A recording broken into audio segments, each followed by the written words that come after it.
La llegada del SARS-CoV-2 al Perú ha generado que el gobierno dicte medidas para mitigar los efectos económicos causados a los trabajadores y a los empleadores. La base legal está contenida en los decretos supremos 008-2020 SA, 044-2020 PCM, 020-2020 TR y los decretos de urgencia 026 y 038, ambos del 2020, y la resolución ministerial 084-2020 del MINSA. Para no estar repitiendo cada uno de estos textos normativos, en la esquina inferior derecha de la pantalla pondré los decretos respectivos cuando sustenten lo que hablo. Los empleadores pueden disponer varias medidas hacia sus trabajadores, pero no de manera arbitraria. Estas medidas tienen diferente grado de gravedad, es decir, algunas son más drásticas que otras. Por ende, para aplicarlas se deben respetar las reglas dictadas. En este video veremos de manera general cuándo el empleador puede disponer trabajo remoto, licencia con goce compensable, adelantar las vacaciones, reducir la jornada laboral, reducir las remuneraciones o, en último caso, disponer la suspensión perfecta. En primer lugar, deben responder a la pregunta: ¿hay trabajadores infectados con COVID-19 o que están con descanso médico? Si la respuesta es afirmativa, entonces a estos debe otorgársele una suspensión imperfecta. La suspensión implica una paralización. La relación laboral es bilateral. Por un lado, el trabajador presta servicios personales subordinados y por otro, el empleador le paga una remuneración. Cuando hablamos de suspensión perfecta o absoluta, estas dos obligaciones paralizan por un tiempo. En cambio, cuando hablamos de suspensión imperfecta o relativa, solo una de las obligaciones paraliza, generalmente la obligación del trabajador. Por ejemplo, la licencia de maternidad. El empleador sigue retribuyendo remunerativamente, pero la trabajadora no presta servicios por un tiempo. Entonces, retomando, a los trabajadores infectados por COVID-19 o que gozan de descanso médico no puede disponerse que trabajen, ni siquiera remotamente. Ellos deberían de seguir cobrando remuneración sin prestar servicio alguno. Suspensión imperfecta.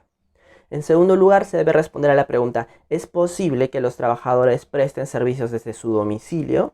Si la respuesta es afirmativa, entonces se deberá activar el trabajo remoto. A esto se le denomina como naturaleza compatible.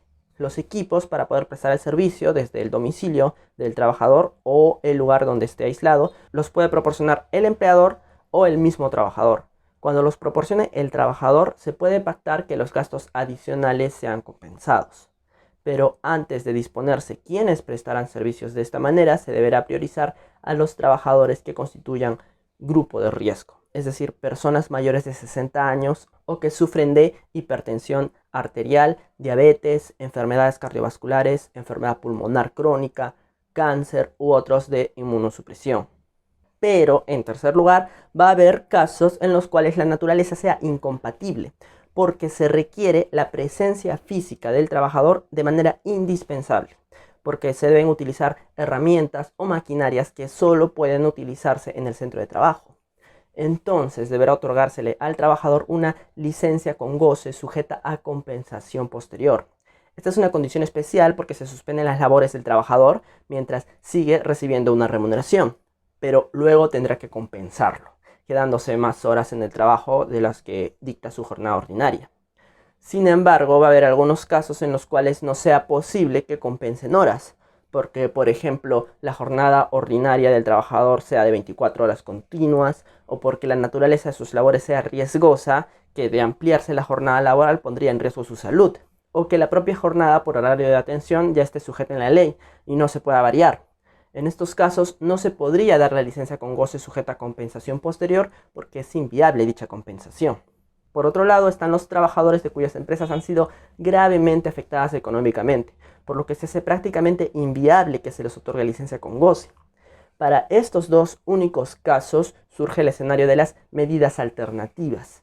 El empleador deberá informar al sindicato sobre la situación, convocando a negociación a fin de adoptar estas medidas que resulten necesarias para mantener el vínculo laboral y que los trabajadores sigan percibiendo remuneraciones. Como primera medida se tendrá que ver las vacaciones de los trabajadores. Aquellos que ya hayan sido adquiridas por contar con un año de trabajo y estén pendientes, entonces se les puede otorgar o adelantar las vacaciones de los trabajadores. La segunda medida alternativa es la reducción de la jornada diaria o semanal, para que así se reduzca proporcionalmente la remuneración. Si es que eso no es posible, entonces se tendrá que reducir la remuneración. La reducción de la remuneración está amparada por la Ley 9463, que desde el año 1941 está vigente, como reducción de remuneración consensuada.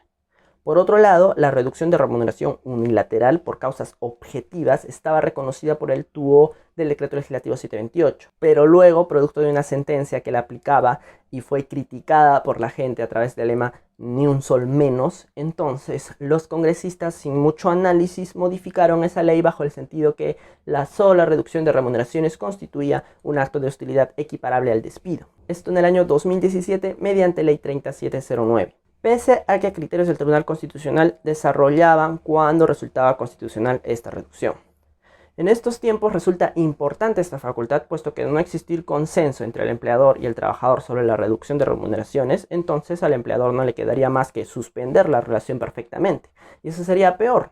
En lugar de reducción de la remuneración, el trabajador se queda sin remuneración.